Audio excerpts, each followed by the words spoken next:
సీమోను సీమోను, ఇదిగో సాతాను మిమ్మును పట్టి గోధుమల వలె జల్లించుటకు మిమ్మును కోరుకొనెను గాని నీ నమ్మిక తప్పిపోకుండానట్లు నేను నీ కొరకు వేడుకొంటిని. నీ మనసు తిరిగిన తరువాత నీ సహోదరులను స్థిరపరచుమని చెప్పాను. లూకా 22:31-32. చిన్నమాట ప్రార్థన చేసుకుని దేవుని ఆత్మ సహాయం కొరకు వేడుకుందాం. హల్లెలూయా, హల్లెలూయా, హల్లెలూయా. స్తోత్రం, స్తోత్రం, స్తోత్రం. ప్రేమ కలిగిన మా మహాపరిశుద్ధ తండ్రి,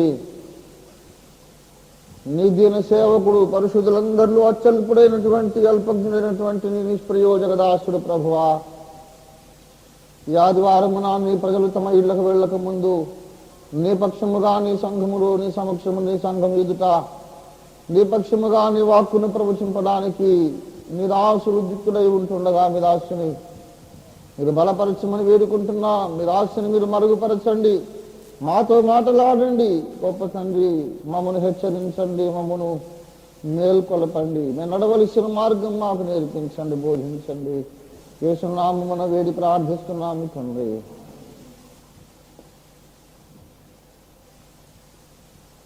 ప్రభువునందు ప్రియులారా, దైనందిన జీవితంలో మనము వాడే రెండు సర్వసాధారణమైన ఉపకరణములు.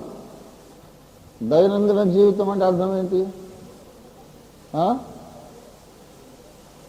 Normal day to day life, దినదిన జీవితం, దిన జీవితాన్ని దైనందిన జీవితం అంట.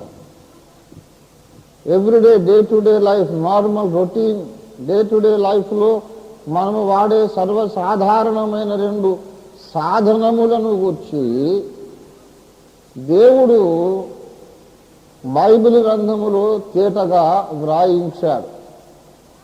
మొట్టమొదటిది చేట, రెండవది జల్లెడ.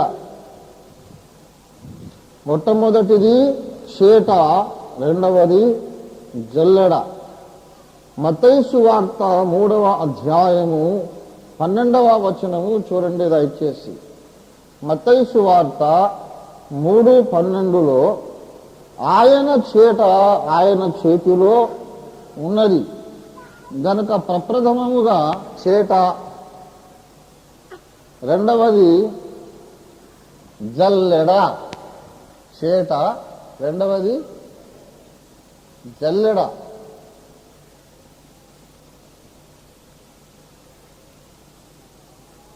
ఈ చేటకు జల్లెడకు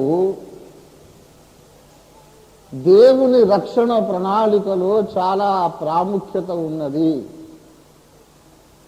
దేవుని రక్షణ ప్రణాళికలో, మానవ విమోచన ప్రణాళికలో ఈ చేటకు జల్లెడకు చాలా ప్రాముఖ్యత ఉన్నది. ఈ చేట యేసు చేతిలో ఉన్నది. చేట ఎవరి చేతిలో ఉంది? యేసు చేతిలో ఉంది. జల్లెడ సాతాను చేతిలో ఉన్నది. చేట యొక్క ఓనర్ ఎవరు? యేసయ్య. జల్లెడ యొక్క ఓనర్ ఎవరు? సాతాను. ఈ రెండు ఉపకరణములు వాడుచున్న ఇద్దరు వ్యక్తులు, ఆ కార్యక్రమాలు, దానిని మనం ఆలోచన చేసి అర్థం చేసుకుంటే తప్ప అసలు దేవుని రాజ్య నిర్మాణం, క్రీస్తు సంఘ నిర్మాణం అనగా ఏమిటో మనకు అర్థము కాదు. దేవుని బిడ్డలారా, మనం చదువుకున్న మూలవాక్యం ఎక్కడుంది? లూకా 22:31-32. అక్కడ జల్లించుచున్నవాడెవడు? అయ్యా, సాతాను మిమ్మును పట్టుకొని జల్లించవలనని కోరుకోను. జల్లించుట అంటే అర్థం ఏంటి? జల్లెడ పట్టడం అని అర్థం. అయితే సాతాను జల్లించడానికి, బాగా వినండి మీరు, సాతాను మిమ్మును గోధుమల వలె జల్లించుట కాయన సాతాను కోరుకున్నాడు. The devil is interested only in the wheat. వాడికి జల్లెడ పట్టుకొని తిరుగుతున్నాడు దేశమంతా, లోకమంతా. ఆ జల్లెడ లోపలికి తీసుకొచ్చే ఉన్న జొన్నలు పోసినా, పొట్టు పోసినా, వరి పొట్టు ఊక పోసినా వాడు ఒప్పుకోడు. I'm not interested in all these things.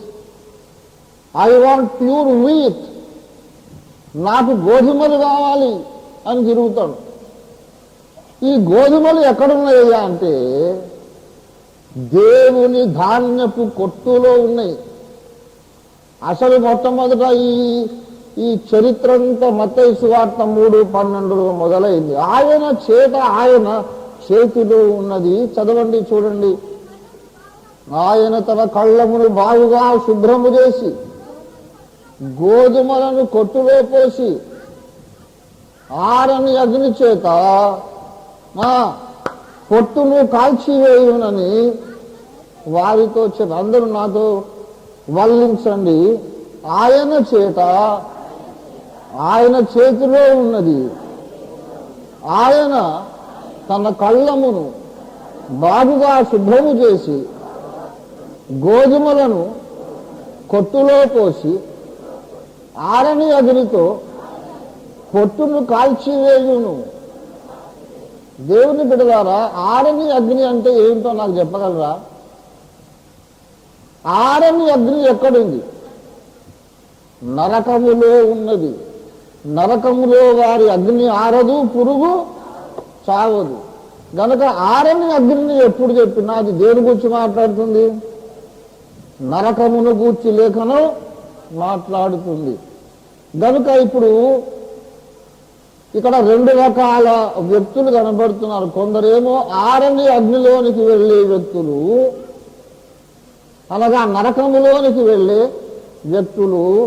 ఇంకా కొంతమంది కొట్టులోనికి వెళ్ళే వ్యక్తులు. ఒక వ్యక్తి కొట్టులో చేర్చబడ్డాడంటే, కొట్టు అంటే ఏమిటో కొట్టు? అది దేవుని సంఘమును ధాన్యపు కొట్టు. మీరు మర్చిపోవద్దు.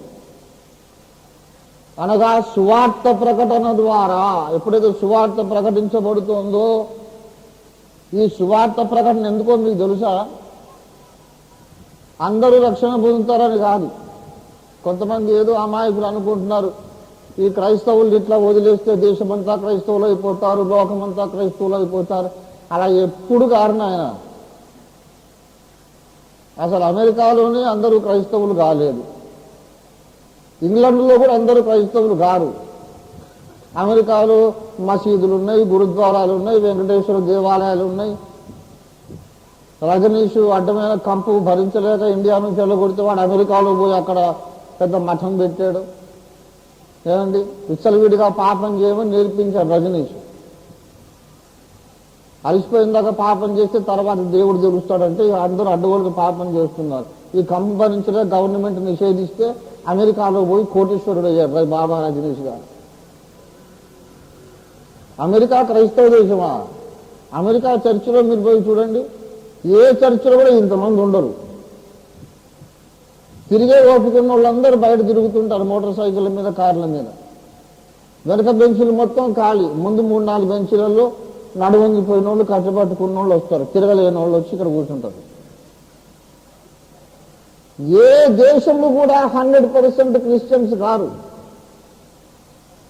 ఏ దేశములోనైనా మైనారిటీ మాత్రమే క్రైస్తవులు. ఇరుకు మార్గమున ప్రవేశించే వారు కొందరే అన్నది. కొందరే రక్షింపబడతారండి. దేశమంతా సువార్త చెప్పగానే అందరూ క్రిస్టియన్స్ ఎప్పుడు కారు. నిత్య జీవమునకు దేవుడెవరి నిర్ణయించునో వారే రక్షణ పొందు. అందరినీ పిలుస్తున్నాడు. పిలువబడిన వారు అనేకులు, ఏర్పరచబడ్డ వాళ్ళు కొందరు. Very few. ఏదో ఇంగ్లీష్ వాళ్ళు సువార్త ప్రకటించి దేశమంతా క్రైస్తవులను చేస్తారని అన్నవాడు ఏ బుద్ధిహీనుడు అన్నాడో, ఎందుకు నమ్ముతున్నారు నాకు అర్థం కాదు. కానీ 200 సంవత్సరాలు ఇంగ్లీష్ వాళ్ళు ఈ దేశాన్ని పరిపాలించారు, ఆంగ్లేయులు. 200 ఏళ్ళు. తలుచుకున్నవాడికి ఉద్యోగం ఇచ్చారు, తలుచుకున్నవాడిని పీకి పారేశారు. అడిగే దిక్కే లేదు.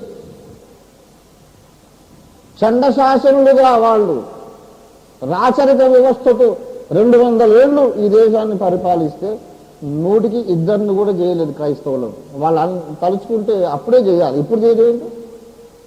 దేశంని పరిపాలించినప్పుడే అందరినీ క్రైస్తవులను చేయలేదే, దేశం వదిలేసి వెళ్ళిపోయేది ఇప్పుడు చేస్తారా? ఎంత ఫూలిష్ ఇంప్రెషన్, ఒపీనియన్ అండి అది.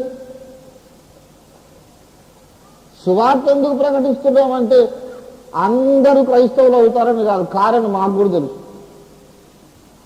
ఎందుకు ప్రకటిస్తున్నామంటే దేవునిని గూర్చి యథార్థముగా వెదికేవాడు ఎవడన్నా 100కి 1 ఒకడుంటే వాడు సత్యాన్ని తెలుసుకొని ఈ యజ్ఞ పురుషుడైన నాద బ్రహ్మమును అంగీకరిస్తాడని. ఏదో ఆ 100కి 1 కోసమే చెప్తున్నాం సువార్త తప్ప అందరూ మారుతారని కాదు. అందరూ మారరు. ఈ దేశం నుండి కానీ, అమెరికా నుండి కానీ, ఇంగ్లాండ్ నుండి కానీ అధిక శాతం జనం నరకానికి వెళుతారు, కొద్ది మంది మాత్రమే పరలోకానికి వస్తారు. అది యేసు చెప్పిన మాట. ఆ కొద్ది మందిలో నువ్వు ఉండాలని మేము బతిమాలుతున్నాం.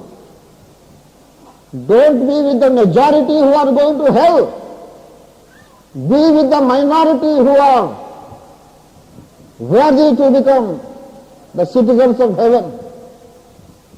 పరలోక రాజ్య వారసులయ్యే ఆ కొద్ది మంది లోపల మనం ఉంటే మనం అదృష్టవంతులు. పిల్లారా, సువార్త ప్రకటన ద్వారా ఏమవుతుందో యేసు తన చేతను వాడుచున్నాడు. ఈ చేత అంటే సువార్త ప్రకటనే. సువార్త ప్రకటించబడినప్పుడు తేలిపోతుంది ఎవడు ఆరణ్య అగ్నిలోనికి వెళ్ళాలో, ఎవడు దేవుని ధాన్యపు కొట్టులోనికి రావాలో సువార్త ద్వారా తేలిపోతుంది. సువార్తను అంగీకరించి మారు మనసు పొంది నీటిలో ముంచడం బాప్తిస్మం పొంది యేసును తన హృదయంలో ప్రభువుగా ప్రతిష్ఠించుకున్నవాడు దేవుని రాజ్యమునకు వారసుడు. అతడు గోధుమల కొట్టులోకి వెళ్ళిపోతాడు. సువార్తను విని కూడా తృణీకరించిన వాడు ఆరని అగ్ని నరకాగ్నిలోనికి వెళ్ళడానికి పాత్రుడుగా ఎంచబడతాడు. లోకపు జనాలందరినీ యేసయ్య చేటలో పోసి తూర్పారబడుతున్నాడు. తూర్పారబట్టడం అంటే తెలుసా? తూర్పుగాలు వస్తూ ఉంటుంది బలంగా. పొలంలో పడిన ధాన్యాన్ని అంతా కూడా ఎత్తైన స్థలంలో నిలబడతాడు ఆయన, వ్యవసాయదారుడు. ఎత్తైన స్థలంలో నిలిచి చేటలో ధాన్యం తీసుకుని ఇలాగ పోస్తాడు. ఆ గాలి వాటికి ఎదురుగా ఆ గాలి వీస్తూ వెళ్ళిపోతుండగా బరువైన గింజలేమో నేల మీద డైరెక్ట్గా పడిపోతాయి. పొట్టు మాత్రం ఆ గాలికి కొంచెం కొట్టుకుపోయి దూరంగా ఒక కుప్పలాగా పడిపోతుంది. పొట్టును గోధుమలను వేరు చేసే ప్రక్రియను తూర్పారబట్టడం అంటారు. లోకపు జనాలందరినీ యేసయ్య ఈనాడు తూర్పారపడుతున్నాడు.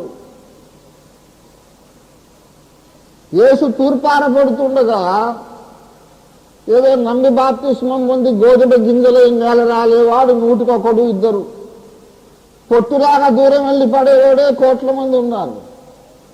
వాడు అటు నుంచి అంటే ఆరిన అగ్నికి వెళ్ళిపోతాడు. పోనీ ఏం చేస్తాం? అతను నరకానికి వెళ్ళిపోతున్నాడని మాకు సంతోషం లేదు. వెళ్లకుండా ఉండాలని అతడి కొరకు యజ్ఞమై లేచిన నాద బ్రహ్మాన్ని గురించి మేము ప్రచారం చేస్తున్నాం. చెబుతా వినడం ఎవడు చేస్తాడండి? ఎవడు బాగు చేయగలడు? భారతదేశంలో తెలంగాణలో మాకు కొన్ని విచిత్రమైన సామెతలు ఉంటాయి. చెప్పంగా వినడాన్ని చెడంగా చూడమని, చెప్తే వినడాన్ని చెడగా. కొంతమంది ఆ నరకం జీవితం ఎవడు చూసి వచ్చాడు, అప్పుడు చూద్దాంలేండి, చచ్చిపోయిన తర్వాత అప్పుడు ఇంకా నువ్వు చూసేది ఏముంది? అట్లాంటి వాడికి సామర్థ్యం ఒకడు తడిసి కానీ గుడిసేటప్పుడట, అరే కొంచెం కప్పంతా తాటికమ్మంతా పోయిందిరా, కొంచెం గుడిసె కప్పుకోమని చెప్తే అర్ధరాత్రి నక్షత్రాలు కనబడుతున్నాయి, ప్రకృతి సౌందర్యం అంతా మనం ఇంట్లో నుంచే వీక్షించగలుగుతున్నాం, వర్షాకాలం దగ్గరికి వచ్చేసింది, తాటికమ్మ కప్పుదామని అంటే వాడు ఒప్పుకోడు. ఎందుకు నా ఇంటికేం తక్కువ నేను కప్పని అంటాడు. కుండపోత వర్షం పడి ఇల్లంతా మడుగైపోయి మొత్తం ఇంట్లో ఉన్న బట్టలు దుప్పట్లు వీడికి కప్పుకోవడానికి ఏం లేకుండా మొత్తం తడిసిన తర్వాత అప్పుడు తాటకమ్మ ఎక్కడుందని బేరానికి బయలుదేరుతాడంట. తడిసిన తరువాత గుడిసి కప్పి అంత బుద్ధిహీనుడు ఇంకోటి ఉంటాడా? ఉంటాడు. వాడు ఎవడంటే చచ్చిపోయాక చూద్దాం రియాలిటీ. అక్కడేంది అంత చూసేది? నీ పక్కన కాలే వాడిని చూస్తుంటావా ఏంటి? చచ్చిపోయాక చూసేది ఏముంది? ఇంకా నరకాగ్నిగా అగ్నిని చూడాలి, అగ్నిగుండాన్ని చూడాలి, అగ్నిలో నీ పక్కన కాలేటువంటి చూడాలి. Hello nice to meet you అని సెకండ్ ఇయర్ అన్నాడు. వీల్లేదు అక్కడ. ఆ సెకండ్ ఇయడు కాలేతో పోయి సెకండ్ ఇస్తే గుంజు గూపకు కొడతాడు. బుద్ధిహీనుడు ఇప్పుడట్లా సెకండ్ ఇచ్చేది. అసలే నా బాధలో నేనుంటే ఎవడి బాధ వాడిది. అక్కడ నరకమున అగ్ని ఆరదు, పురుగు సాగదు. ఆ ఘోరమైన బాధలోనికి వెళ్ళకండి అన్నయ్య. అవసరమైతే కాళ్ళు పట్టుకుంటా, నీ కడుపులో తలకాయ పెడతా, నీ గడ్డం పట్టుకుంటా, నువ్వు గొచ్చినా పడతా, నువ్వు మాత్రం నరకానికి పోవద్దని బతిమాలుతుంటే పెద్ద మేధావిలాగా పోజు పెట్టి, ఇది వీళ్ళకి అమెరికా పైసలు వస్తాయిరా. ఎంత ఫూలిష్ టాక్ అండి. డబ్బులు వస్తే మరి నువ్వు కూడా మొదలు పెట్టాలి. ప్రచారం నీకు కూడా వస్తాయిగా. డబ్బు చేయరా? ఎవరికైనా డబ్బు చేయరా? అమెరికా వాడు పైసలు ఇస్తే మరి అందరూ ప్రచారమే చేసి మెడలు కట్టుకోవచ్చుగా. అందరికీ తెలుసు డబ్బులు రావు, ఏం రావు, అప్పుడప్పుడు తన్నులు తగులుతాయని తెలుసు. అందుకే నమ్మరు. ఎవరైనా ఇంగ్లీష్ వాడు వచ్చి దేశాన్ని మారుతాడు, మళ్ళీ బ్రిటిష్ ప్రభుత్వం వస్తుంది, అమెరికా డబ్బులు వస్తున్నాయి అని మాట్లాడుతున్నారంటే అది కేవలము బుద్ధిహీనమైన వెర్రిమొర్రి వాగుడు తప్ప ఇంకేం కాదు. సువార్త ప్రకటన ఏమిటంటే, ఎవడును నశింపవలనని ఇచ్చయింపక అంతటా అందరూ రక్షణ పొందాలని ఆ సృష్టికర్త అయిన దేవుడు ఆశపడి నరావతారమెత్తి, ఒక్క దేవుడు ఒక్కటే అవతారమెత్తి యజ్ఞమై తిరిగి లేచాడు. ఆయన పేరు యేసునాథుడు.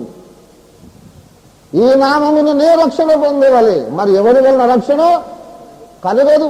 ఒకవేళ ఇంకోని వల్ల రక్షణ కలిగితే యేసు కొరకు ప్రాణం అర్పించిన వాళ్ళందరూ ఫూల్స్ అన్నమాట. అపొస్తలుడైన పౌలు భక్తుడు ఆ రోజుల్లో మహాధనుకుడు, ముత్యాల వ్యాపారి, ఏదేది లాభకరమయుడనో అన్ని వదిలేసి ప్రభువు కొరకు సువార్త ప్రకటించి, అయ్యో సువార్త ప్రకటించకపోతే నాకు శ్రమ అని ఆక్రందన చేసి ఆఖరికి తలనరికి చంపబడ్డాడు. Do you think he was a fool? ఎందుకండి? మహామహా కోటీశ్వరుడు, లక్షాధికారులు. బ్రదర్ భక్త సింగ్ గారు కోటీశ్వరుడు. ఆయన వాళ్ళ కుటుంబం ఇప్పటికీ పంజాబ్లో ఉన్నారు. Multi millionaire. ఆ రోజుల్లో విమానాల్లో తిరిగాడు. మీకు తెలుసా? ఇండియన్ ఎయిర్లైన్స్ ప్రకారం విమానయానాలు అందరికంటే ఎక్కువ చేసిన వ్యక్తిగా అనేక సంవత్సరాలు రికార్డు స్థాపించాడు భక్త సింగ్ గారు. ఇంకా ఏ బిజినెస్ టాటా బిర్లా కంటే ఎక్కువ తిరిగాడు. ఫర్ మెనీ ఇయర్స్ భక్త సింగ్ గారు he was the top most person. అందరికంటే ఎక్కువ విమాన ప్రయాణాలు చేశాడు. కోట్లకు అధిపతి. పిచ్చిపట్ట సువార్త ప్రకటించడం. సాధు Sundar Singh was very rich man. డబ్బుల కొరకెవడు ప్రకటించడం లేదు. అయ్యో నా సాటి తమ్ముళ్ళు జరగలో పడితే వాళ్ళు ఎప్పటికీ బయటికి రారు కదా అనే బాధ, వేదన. ఎంత చెబుతుందో అర్థం కావడం లేదు. ఎంత సువార్త చెబుతుందో 3-4 గింజలు ఇక్కడ నేల రాలుతున్నాయి. ఆ పొట్టు కుప్పలో పోయి పడే వాళ్ళే కోట్ల మంది ఉన్నారు. వాడు ఆ పొట్టులో పడి అక్కడ చెప్పుకుంటాడు, మాది హై కాస్ట్. మేము మా ఫాదరు మా మదరు మేము చాలా గ్రేట్, మేము హై కాస్ట్. ఏవి కాస్ట్? ముఖం కాస్ట్. అక్కడ పోయి నరకంలో పడి కాలేటప్పుడు కాస్ట్ పనికొస్తుందా? లేదు, నేను చాలా చదువుకున్నాను. కొంతమంది అద్దం ముందు నుంచి గంటలు గంటలు కదలనే కదలరు. అటు వద్ది ఇటు వద్ది. ఆ రోడ్డు మీద నడిచి వెళ్ళిపోతుంటే నాకు అనిపిస్తుంది, నడుస్తూ నడుస్తూ ఎవరెవరు నన్ను చూస్తున్నారో అని మంచి అంతా చూసుకుంటా, ఎవరెవరు చూస్తున్నారో అని అందరూ నన్నే చూస్తున్నారు కదా అని ఎంతో మురిసిపోయి నాకు అనిపిస్తుంది. అట్లాంటి అమ్మాయిలను చూస్తే ఈ తిక్కల దానికి తెలియదు. ఈ మూతి మీద అంతా రంగులు పూసి దేవుడిచ్చిన మంచి మూతిని పెంట పెంట వేస్తారు. అది ఏదేదో పూసి అసలు ఆ రంగులు పూస్తే చూస్తే నాకు ఎక్కడైనా అసహ్యం వేస్తుంది. చక్కని ముఖం ఎందుకు ఖరాబ్ చేస్తారో అర్థం కాదు. అంత సర్కస్లో బఫూన్ పూసుకున్నట్టు వానికి ఇక్కడ ఒక ఎర్ర రంగు, ఇక్కడ అంత బఫూన్ టైప్, అదేదో గ్రేట్. ఈ రంగులు గింగులు మొత్తం పోయి నిప్పులలో పడి కాలేటప్పుడు అప్పుడుంటుంది కులుకుడు. Don't fool yourself. రేపు నరకంలో పడేటప్పుడు నీ అందము నిన్ను రక్షించదు, నీ ఆస్తి నిన్ను రక్షించదు, నీ పలుకుబడి నిన్ను రక్షించదు, నీ కులము నిన్ను రక్షించదు, ఏది నిన్ను రక్షించదు. యేసు రక్తం తప్ప. ఆ రక్తాన్ని ఈ భూమి మీద బతికుండగానే మనం ఆశ్రయించాలి. దేవుని స్తోత్రం కలుగునుగా. హల్లెలూయా. ఎలాంటి వాడవైనా నీవెంత ఘనుడవైనా, ఎలాంటి వాడవైనా నీవెంత ఘనుడవైనా, కను మూసే కాలం ఒక రోజు ఉన్నదని మరువబోకుమన్నా, కను మూసే కాలం ఒక రోజు ఉన్నదని మరువబోకుమన్నా, నీకు మేడ మిద్దెలున్నా నీవు ప్రభుని చూడలేవు, నీకు మేడ మిద్దెలున్నా నీవు ప్రభుని చూడలేవు. మోకాళ్ళు వంచి నీవు మొరలు పెట్టి ప్రభుని అడిగి చూడుమన్నా, మోకాళ్ళు వంచి నీవు మొరలు పెట్టి ప్రభుని అడిగి చూడుమన్నా, ఎలాంటి వాడవైనా నీవెంత ఘనుడవైనా, ఎలాంటి వాడవైనా నీవెంత ఘనుడ. కన్ను మూసే కాలం ఒక రోజు ఉన్నదని మరువబోకుమన్నా, కన్ను మూసే కాలం ఒక రోజు ఉన్నదని మరువబోకుమన్నా. నాకంటే 3 ఏళ్ళు పెద్దోడు అమ్రామ్ అన్నాను ఒక అన్న ఉండేవాడు. మేము మేనమామ కొడుకు అన్న అన్న అంటాం మేము. బావా వదిన అనేది అలవాట్లు ఆ పిలుపులు లేకుండా చేశారు మా వాళ్ళు తాతల నాటి నుంచే. ఎందుకంటే చిన్నమ్మ కూతురులో ఎంత అమ్మ రక్తం ఉందో మేనమామ కూతురుకు అంతే రక్తం ఉంది. మా అమ్మ రక్తం, మా అమ్మ తమ్ముడి బిడ్డకు మా అమ్మ రక్తం ఎంతుందో మా అమ్మ చెల్లె బిడ్డకు అంతే మా అమ్మ రక్తం ఉంది. అమ్మ చెల్లె కూతురు అయితేనేమో పవిత్రంగా చూడాలి, అమ్మ తమ్ముడు కూతురు అయితే సరసాలాడాలన్నా. ఇదేం బద్మాయిస్తాను. అమ్మ చెల్లెలు కూతురు అయితే చెల్లి, అమ్మ తమ్ముడు కూతురు అయితే చెల్లి లాగా ఎందుకు చూడొద్దు? కనుక అసలు మరదలైనా చెల్లి అయినా చెల్లె, బావైనా అన్నైనా అన్నే అని ముత్తాతల నాడు నేర్పించారు. మాది విప్లవకారుల వంశం ఇది. కొంతమంది నా దగ్గరకు వచ్చి ఏదేదో పోజులు కొడితే హనుమంతుల ముందు కుప్పిడంతులు హరే క్యా బోల్తే నా సంగతి నీకేం తెలుసు అనిపిస్తుంది. 6 తరాల నుంచి ఒక విప్లవకారులుగా మేము పెంచుకొచ్చాం. అయితే అమ్రామ్ అన్నని ఒక ఆనందరావు గారని మా మేనమామ కొడుకు, నాకంటే 3-4 ఏళ్ళు పెద్దోడు, కలిసి కబడ్డీ ఆడుకున్నాం, ఉప్పు పేరాలు ఆడుకున్నాం, అంతా చేశాం. మిననైట్ అమ్మాయిని చేసుకున్నాడు మహబూబ్ నగర్లో. చాలా మంచివాడు. సడన్గా ఒక్కటే హార్ట్ అటాక్ వచ్చింది, చచ్చిపోయినాడు. నేనే ఒకటే ఈడు తెలుసా మీకు? నా గుండె పగిలిపోయింది. అమరామ్మని చచ్చిపోయింటే వేరే అమరామ్ ఉండొచ్చు, అదే పేరు కల్లుడు ఉండొచ్చు అని అంటే కాదు కాదు చూడు అవుతారని ఆ కార్డు కూడా చూపించాను. సేమ్ ఈ ప్లేడ్ విత్ మీ, నాతో పాటు కలిసి పాటలు పాడాడు, కలిశారు, ఎట్లా పోయాడు. ఇవాళ మనం బ్రతుకున్నాం, వచ్చే సండే దాకా బ్రతుకుంటాం మనకు గ్యారంటీ చెప్పగలరు ఎవరు? అరే టైం ఉండగానే మారు మనసు బంధం అని చెప్తే వీళ్ళకి పైసలు వస్తాయి లేదా?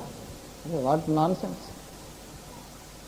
జబ్బు చేస్తే డాక్టర్ దగ్గర పోతాం అనుకోండి, డాక్టర్ అంటాడు నువ్వు పలానా మందులు వాడు బాబు బాగా చేస్తావంటే, అంటే నీకు పైసలు వస్తాయని చెప్తున్నావా?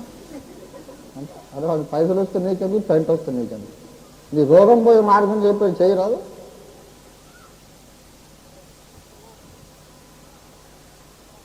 జ్ఞానులు కూడా జ్ఞానం లేకుండా మాట్లాడతారు. అదేమిటో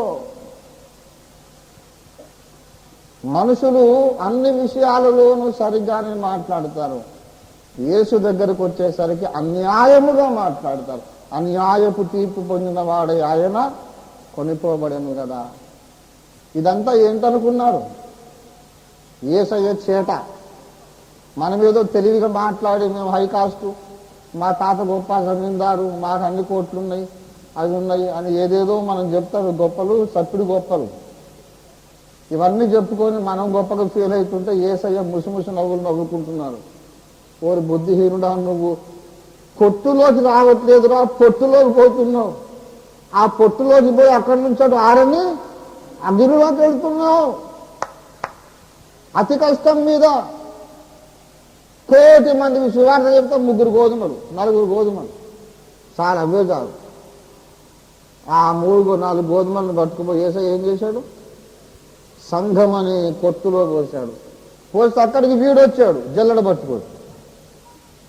మీకు అర్థమైందా సంగతి? అసలు ముందే మానవుల్లో రక్షణ పొందిన గోధుమలే తక్కువ. ఆ కొన్ని గోధుమలను పట్టుకొచ్చి జల్లిస్తా అని వాడు సంఘం లోపలికి వచ్చాడు. గోధుమల వల్ల మిమ్మును జల్లించుట కోరుకున్నాడు. యేసయ్య అసలు వాడిని ఎందుకు రానివ్వాలండి? సంఘం అనే ధాన్యపు కొట్టులోనికి జల్లెడ పట్టుకుని ఎందుకు రానివ్వాలి అంటే యేసయ్య చెప్తాడు, రే ఈ జల్లెడకు కూడా తట్టుకొని నిలబడ్డానికే నేను పరలోక రాజ్యం ఇస్తానంతే. పరలోక రాజ్యం అని తేరగా దొరుకుతుంది అనుకున్నారా? ఒక ప్రైమ్ మినిస్టర్ కావాలంటే ఓటుగా కానిస్తారా? నేను ఢిల్లీకి పోయి అక్కడ ప్రైమ్ మినిస్టర్ ఆఫీస్కి పోయి చాలా రోజులు బట్టి ఆశ పెట్టుకున్నా, సార్ ప్లీజ్ నన్ను ఒకసారి ప్రైమ్ మినిస్టర్ చేయండి ప్లీజ్ అని అంటే, అట్లనా సార్ నన్ను కూర్చోండి, ఎవరిని కూర్చోబెడతారా? వీడు మెంటల్ వచ్చింది, వీరికి ప్రైమ్ మినిస్టర్ అవుతారు నువ్వు. నేను 50 ఏళ్ల బట్టి పాలిటిక్స్లో ఉండి గ్రామ సర్పంచ్ పోయి మండల ప్రెసిడెంట్ పోయి జడ్పీ ప్రెసిడెంట్ పోయి ఆఖరికి నేను ఎమ్మెల్యే ఎంపీ అయ్యేసరికి నా తలకానికి తోకొచ్చింది.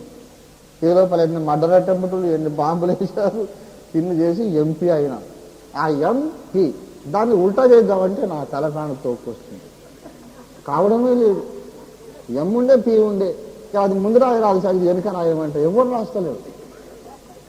అట్లనే ఎంపీనే నువ్వు పిఎం కావడానికి వీలు లేదు. పిఎం ఆఫ్టర్ ఆల్ ఆ పిఎం అయిన తర్వాత ఎక్కడ లేని ప్రాణభయం. ఇందిరాగాంధీ గారిని ఎవరు కాల్చి అంటారండి?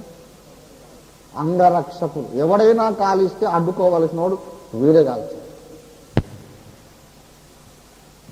అసలు రేపటికి పాటికి ఏ న్యూస్ వస్తుందో మనకు అనుమానం. నేపాల్ రాజు ఏమైపోయిందండి? హాయిగా వాడు పెద్ద రాజభవనంలో కూర్చొని విందు ఆరగించి ఉన్నాడు. దేశ ప్రజలు ఎవరు కూడా కలలో కూడా అనుమానించలేదు. Next morning newspaper headlines, Nepal రాజకుటుంబం సమూలంగా తుడిచిపెట్టుకుపోయి. Who can predict what happens in what moment? ఇప్పుడు మనం ఉన్నాం ఏదో పెద్ద మనగాడిలాగా ప్రసంగం చేస్తున్నాం. ఏమో దేవుడు కనికరిస్తే వచ్చే ఆదివారం కనపడతా, లేకుంటే అంత భయం ఉండద్దా ఒంట్లో? దేవుని బిడ్డలారా, యుగ యుగములు ఈ విశ్వమునేలే సింహాసనం ఎక్కడానికి అంత సులభంగా దొరుకుద్ది అనుకున్నారా? అంత సులభం కాదు. యేసు ప్రభు వారు సువార్త ప్రకటించి పొట్టును మొత్తం అవతలికి నెట్టి గోధుమల్ని పట్టుకొచ్చి సంఘం కట్టుకున్నాడు. ఊర్లో మొత్తం 1,00,000 మంది ఉంటే దేవుడి సంఘంలో మొత్తం ఒక 1000 కూడా ఉంటారు. ఇక వీళ్ళన్నా మనం భద్రను కాపాడుకున్నాం. నమ్మక వీడు నమ్మాడు, వీడినన్నా కొంచెం మనం మస్కా కొడుతున్నాం. మరి ఆఖరి దాకా ఉండరా పోయి అటు ఇటు బాబు, అసలు నాకు మెజార్టీ లేదు, ఉన్న ఓట్లన్నా గట్టిగా కాపాడుకుందాం అని యేసయ్య ఏం లాలుచి లేదండి. కొట్టులో పెట్టి తాళం పెట్టగానే సైతాన్ గాడు వచ్చింది జల్లెడ పట్టుకో.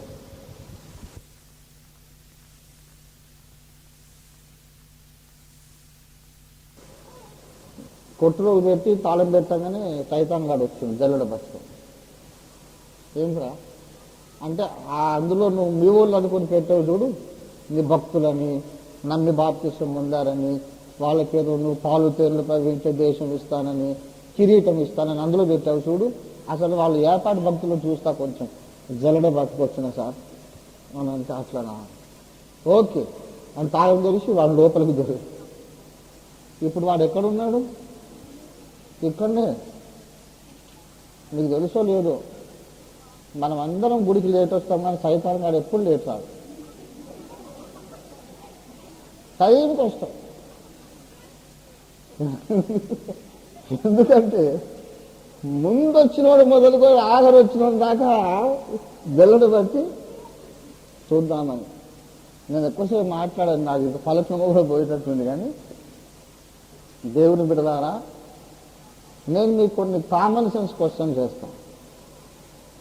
జల్లడ పట్టినప్పుడు జల్లడలో ఎటువంటి గింజలు మిగిలి ఉంటాయి, కిందికి ఎటువంటి గింజలు అయితే రాలిపోతాయి?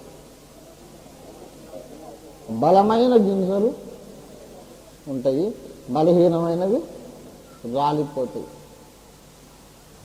అలాగే మహామహానుభావులను సహా జల్లడలో బట్టి జల్లించినప్పుడు ఎందరో రాలిపోయారు. ప్రియులారా, భక్తులుగా ఎంచబడిన వారు తర్వాత దేవుని రాజ్యమును పోగొట్టుకొని నరకాగ్ని గుండానికి వెళ్ళిపోయారు.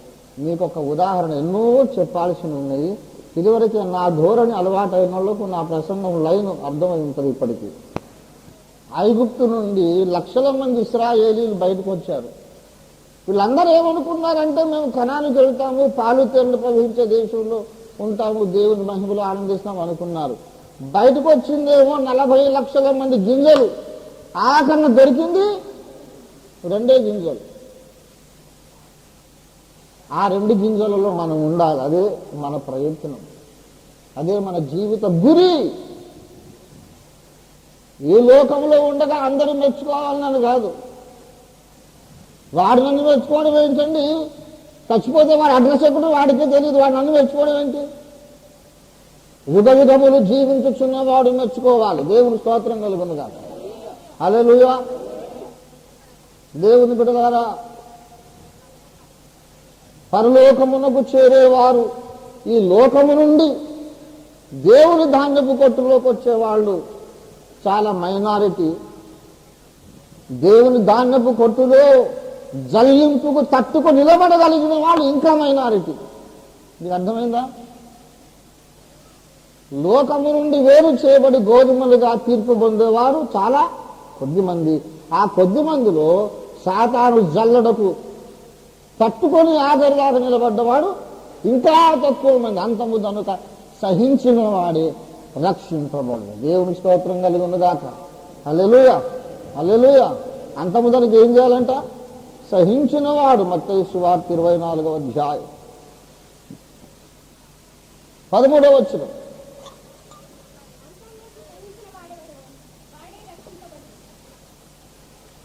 అంతము వరకు ఏం చేసిన వాడు? ఇప్పుడు సహించుట అంటే ఏమంటుంది? అంటే దేన్ని, ఏ విషయంలో, ఎటువంటి సందర్భంలో సహించడం అవసరం? నేను మీకు 1000 రూపాయలు ఇచ్చేదను, సహించదరా? సహించడం ఏంటి సార్? దండబెట్టి తీసుకుంటాం. మీరు మరీ మొహమాటస్తుల్లా ఉన్నారు. కేవలం 3 సున్నాలే పెట్టారు, ఇంకో 3 సున్నాలు పెట్టినా మేము సహించగలం కదా. మీకు నేను ఒక చక్కని గిన్నెలో పాయసం ఇచ్చేదను, సహించదనా? సహించదేమి సార్, లొట్టలు వేసుకుంటాం, మరి తాగుతాం కదా. చికెన్ పలావ్ పెట్టదు, సహించదరా? అసలు ఈ ఆలస్యమును సహించలేను, తొందరగా పెట్టు. పలావ్ ఎందుకు సహించలేము బ్రదరు? నువ్వు పెడతానంటే నోరు ఊరించి చుంటివి కానీ పెట్టుటలేదే. ఈ ఖాళీ బల్లను సహించలేను, పెట్టుము తొందర, లేకపోతే నిన్ను తినేదను, పెట్టుము. ఆవురావురు వంట తింటు. సహించువాడు అంటే అర్థం ఏంటంటే, చాలా కష్టమైన పరిస్థితులు. సహించేది ఎప్పుడైనా అంటే, ఒక కొర్రు కాల్చి నీకు వాత పెట్టేదను, సహించదవా? అది నీ చేత కిలో పచ్చిమిరపకాయలు తినిపించదను, సహించదవా?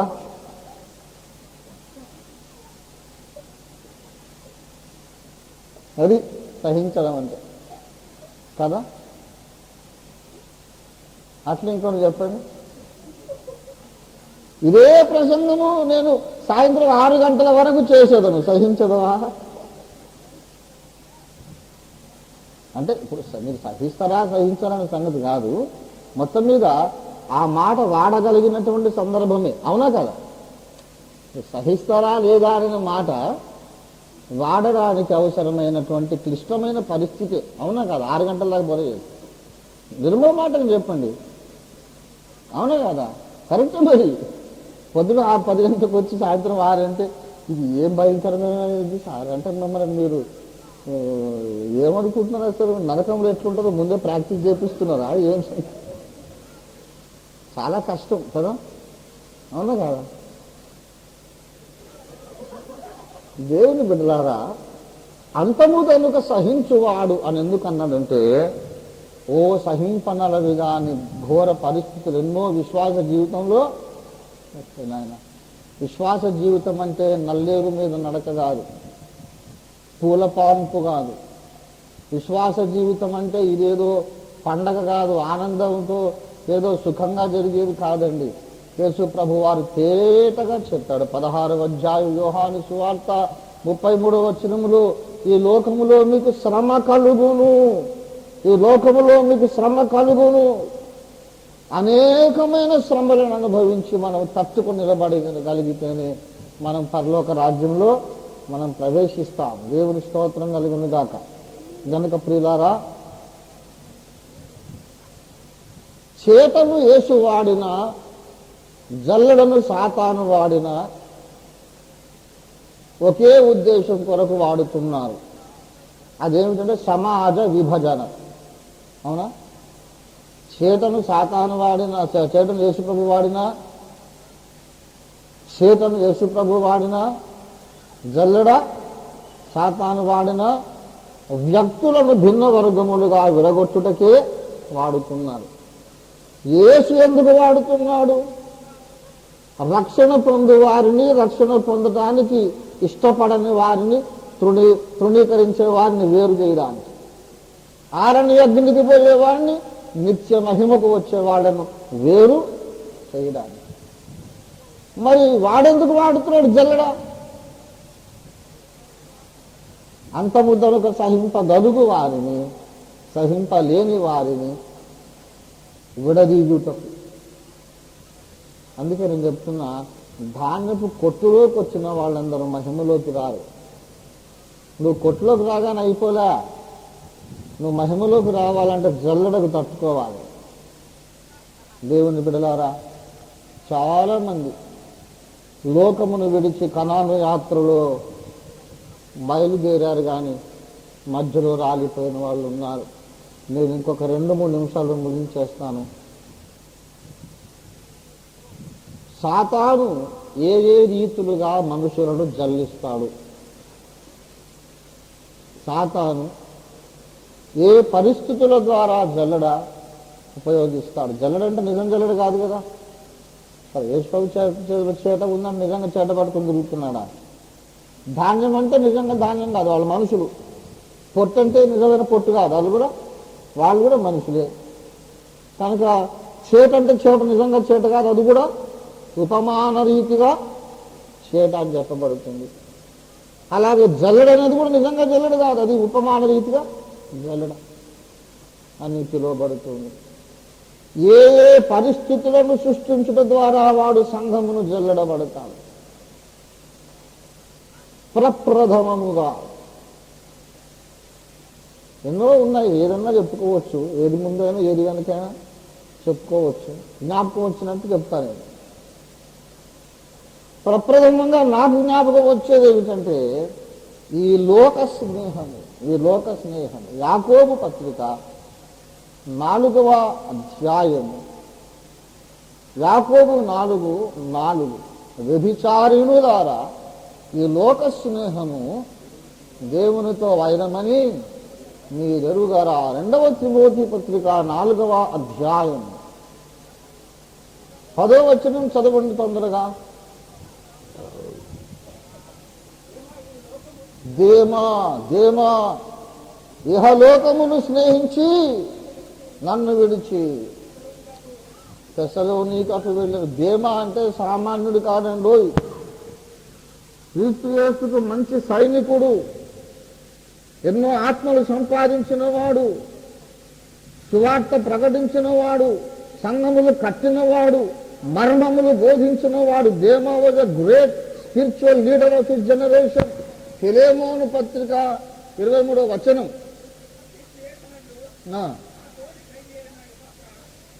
క్రీస్తు యేసునందున తోడి ఖైదీ అయిన ఎపఫ్రా,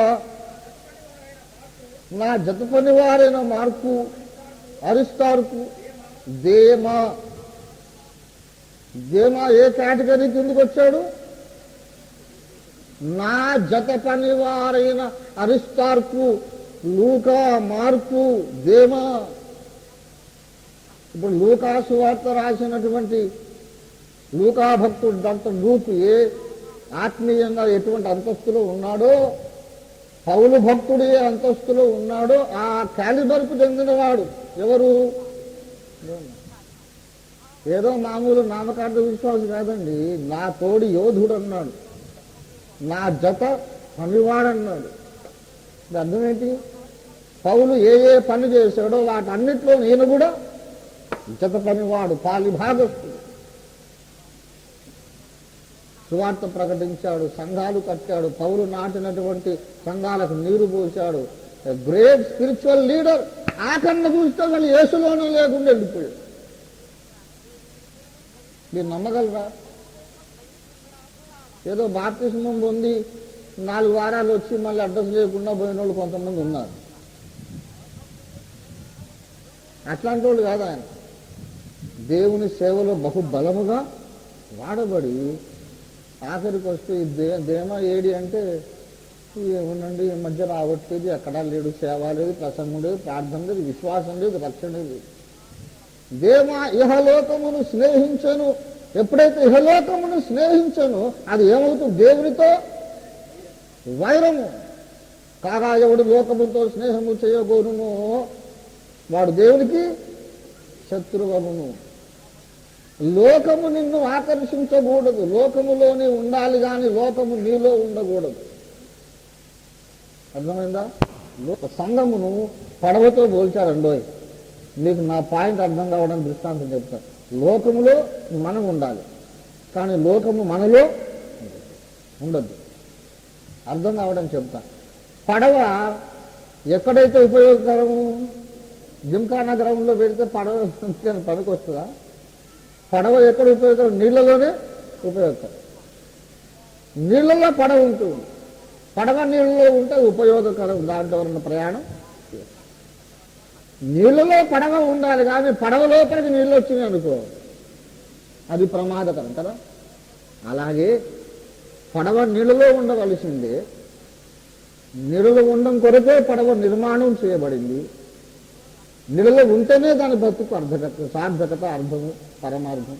కానీ నీళ్లు కనుక పడవలోకి వచ్చినాయి అంటే చాలా ప్రమాదం.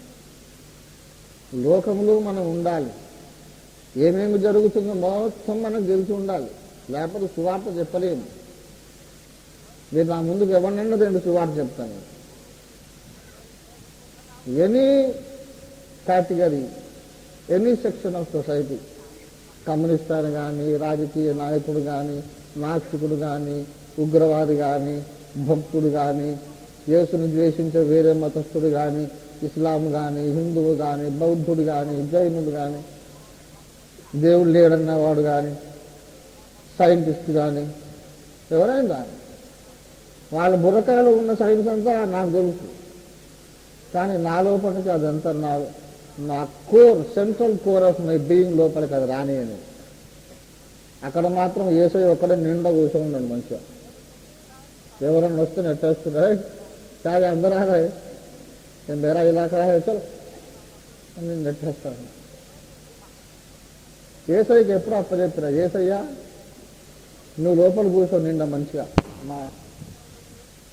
నేను బుద్ధి లేనున్నది ఎప్పుడైనా వేరే దాన్ని పంపిస్తే కూడా గట్టిపడేది. నా హృదయము నీ రాజ్యం. దేవుడికి స్తోత్రం కలిగింది కాక. హల్లెలూయా, హల్లెలూయా. దేవుని బిడ్డలారా, ముంగమూరు దేవదాసయ్య గారు పాట పాడారు. వెండి పసిడి విగో వేసామైనను నాకై ఉండవలెనని గోరాను. నిండైనా నీ ఇష్ట నియమంబు చోపున నిండుగా వాడా పరిమితియవు జ్ఞానం విదిగో నా ఇష్టామిదిగో ఇది నీ ఇష్టాముగా జేయ నా ఇష్టానికా గాదది నా ఇచ్ఛాయు నట్టి నా హృదయామిదిగో నీ కేయాది రాజకీయ సింహాసనమౌ తనువు నాదిదిగో దై కొను నీయో ప్రభువాని పనికి ప్రతిష్ఠించుని. అవతల సరుకు లోపలికి రావాలి, ఎంత సైన్స్ వచ్చినా. లోపల సింహాసన గది ఉంది చూశారు, దర్బారు గది, the throne room of our being.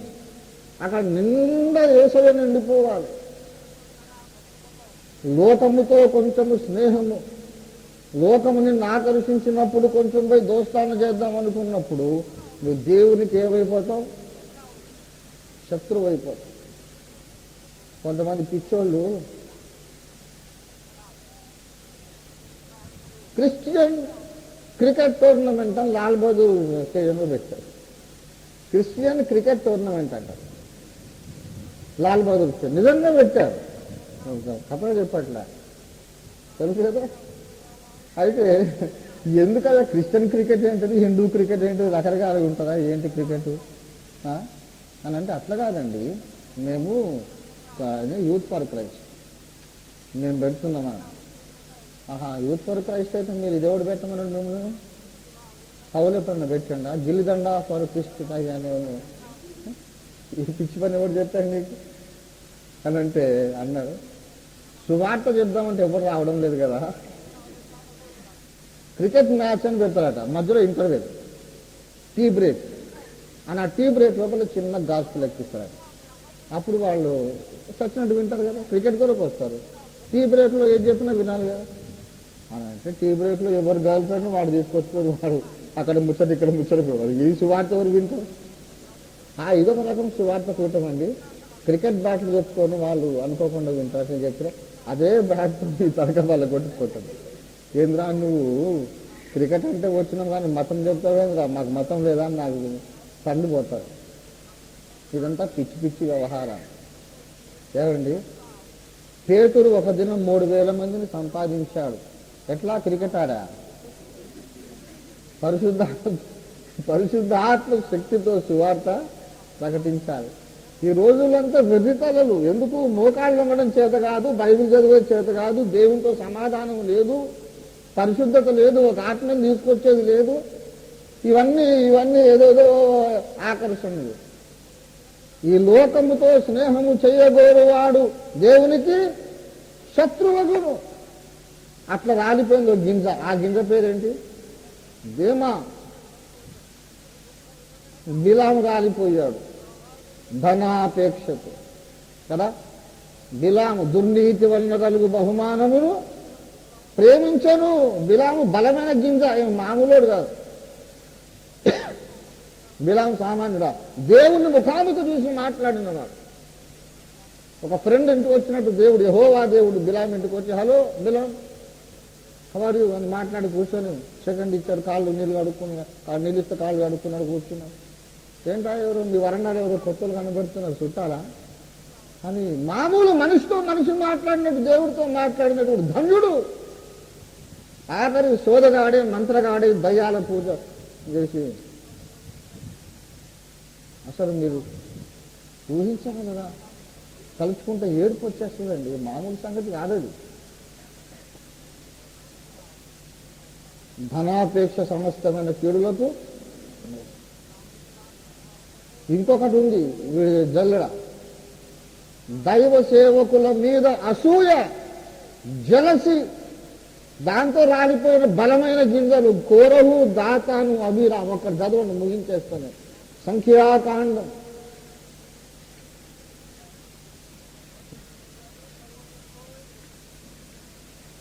సంఖ్యాకాండము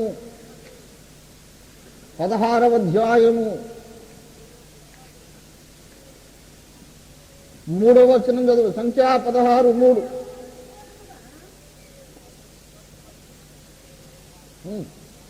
పోగు పడండి. మోషే అహరోనులకు విరోధముగా పోగుపడి మీతో మాకిక పని లేదు, సర్వ సమాజములోని ప్రతివాడును పరిశుద్ధుడే. యెహోవా సంఘం మీద మిమ్మును మీరు అంటే వీని గొడవంతా ఏంటి? మాకన్నా మోసే పైబెట్టు మీద ఉన్నాడు. అందరూ పరిశుద్ధులేనయ్యా. మీ బోర్డు లీడర్షిప్ ఏంటి? మేమందరం లీడర్లం కాదా? యెహోవా సంఘం మీద మిమ్మును మీరు ఎందుకు హెచ్చించుకుంటున్నారు అన్నాడు. అంటే మోషేకు కలిగిన హెచ్చింపును కోరహు సహింప లేకపోయాడు. మోషేకు కలిగిన ఆధిక్యతను, నాయకత్వ పదవిని ఇప్పుడు చూసి ఓర్చుకోలేకపోయాడు. ఓర్వలేని తరం. మోషే హెచ్చించుకున్నాడా తన్ను తాను, లేక దేవుడు మోషేని హెచ్చించాడా? అసలు ముందు వద్దంటే వద్దు మొర్రో అని మొత్తుకున్నాడు మోషే. మోషే ఇటు రమ్ము, ఇశ్రాయేలుని విమోచించడానికి పంపిస్తారంటే వద్దు నాయనా, నేను యోగ్యుడు కాదు, నేను నచ్చోడిని, నాకు మాట మాంద్యం, నాకు తెలియలేదు నాయన, నేను రాను, ఇంకొకరిని చూసుకోమని బతిమాలి అంటే రమ్మంటే రానంటావని దేవుడు కోపడ్డాడట. నీకు తెలుసా? రమ్మంటే రానంటే యెహోవా కోపపడే ఉంది. నిర్గమాకాండము 4వ అధ్యాయం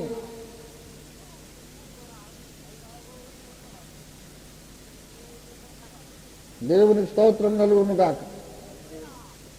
4వ అధ్యాయం చూడండి దయచేసి. మొదటి నుంచి చదవండి. ఊరికే సాకులు నమ్మరు అంటే 14వ వచనంలో ఏమన్నాడు? ఆయన మోషే మీద చాలనా ఆయన మోషే మీద ఎందుకు కోపడ్డాడు?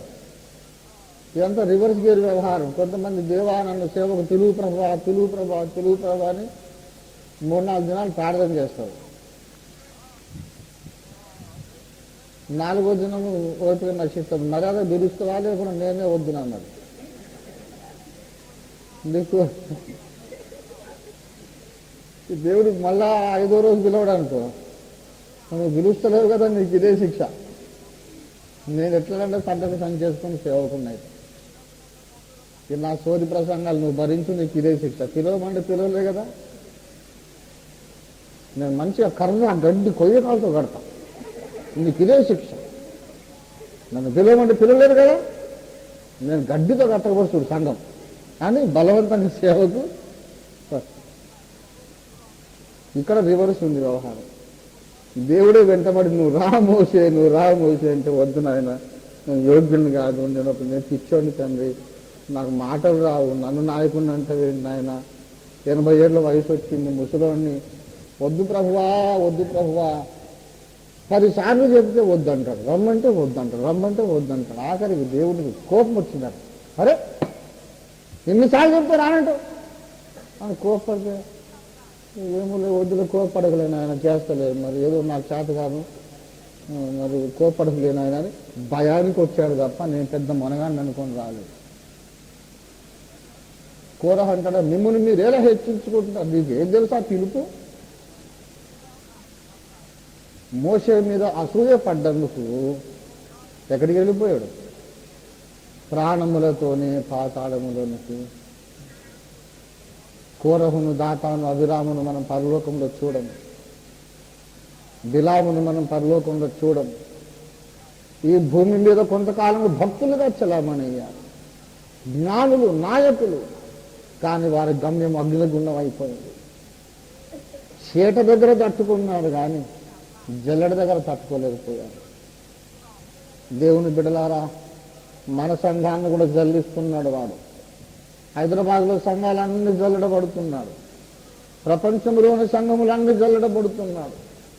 కొందరు దుర్బోధలు అని జల్లడకు రాలిపోతున్నారు, కొందరు అసూయని జల్లడకు రాలిపోతున్నారు, ధనాపేక్షను జల్లడకు రాలిపోతున్నారు, లోక స్నేహం అనే జల్లడకు రాలిపోతున్నారు. నిన్ను ఏ రకంగా జల్లడబడుతున్నాడో. కొందరు శరీర సుఖము అనే జల్లడకు రాలిపోతున్నారు. వారు దేవుని కంటే సుఖానుభవం ఎక్కువగా ప్రేమిస్తున్నారు కనుక రాలిపోతున్నారు. సుఖానుభవమును ప్రేమించొద్దు, శ్రమానుభవమును ప్రేమించాలి. దేవుని స్తోత్రం కలుగును గాక. హల్లెలూయా, హల్లెలూయా.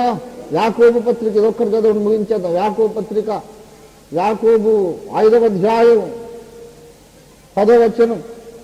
నా సహోదరులారా, ప్రభునామమున బోధించిన ప్రవక్తలను శ్రమానుభవమునకు ఓపికకును మాదిరిగా పెట్టుకుని. దేనికి మాదిరినైనా? శ్రమానుభవం. ఇర్మియాను కొట్టి గోతిలో పడేశారు, యోసేపును కొట్టి బావిలో పడేశారు. దేవుని బిడ్డలారా, నీకు సన్మానం కావాలన్నా అవమానం కావాలి?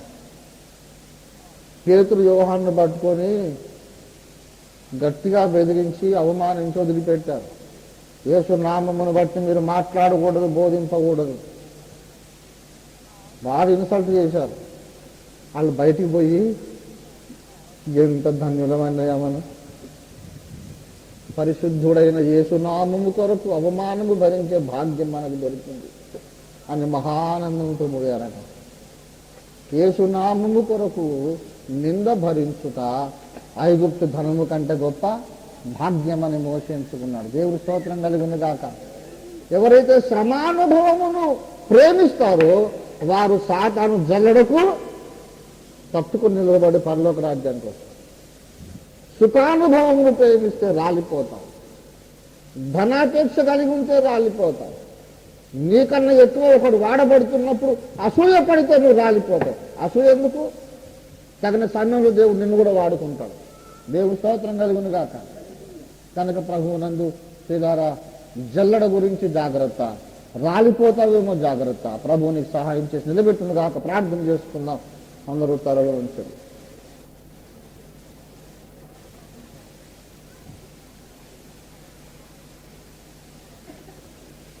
హల్లెలూయా, హల్లెలూయా.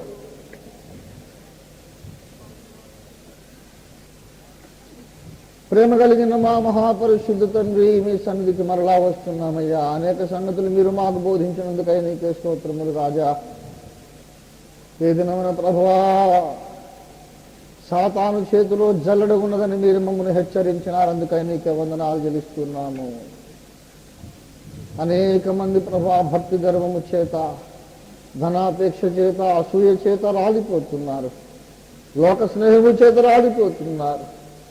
అయితే మీరు మమ్మల్ని ప్రభు ఇంతవరకు నిలబెట్టినందుకై నీకే స్తోత్రాలు. దేమా కంటే, బిలాము కంటే, కోరహు కంటే గొప్పోళ్ళమని కాదయ్యా. నీ కృప మాపై ఎంతో హెచ్చుగా ఉన్నది, ఎంతో అధికంగా నీ కృప మాపై ఉన్నది. నాయనా, నువ్వు చీటతో తూర్పార పట్టినప్పుడు మేము గోధుమలుగా కనబడుటకు సహాయం చేయండి. సాతాను జల్లడబట్టినప్పుడు ప్రభువా మేము బలమైన గోధుమలుగా నిలబడి ఉండటకు సహాయం చేయండి. ఎన్ని శ్రమలు వచ్చినా చెక్కు చెదరని యోబు వలె అయ్యా, శ్రమానుభవములకు తట్టుకుని నిలబడే బలమైన గోధుమలుగా మేము ఉండటకు సహాయం చేయండి. వడపోత కార్యక్రమం సాగుతూనే ఉంది, ఎందరో రాలిపోతున్నారు. మేము ఇక్కడ ఉన్నవారు కడవరకు నిలిచినట్లు మమ్మను మీ కృప చేత బలపరిచి నీ మహిమలో మేము యోగ్యులుగా కనబడే భాగ్యము దయచేయమని, నీ సంపూర్ణ ఆశీర్వాద బలముతో మమ్మను మా ఇళ్లకు పంపించమని యేసు నామమున వేడి ప్రార్థించి అడుగుతున్నాము తండ్రి.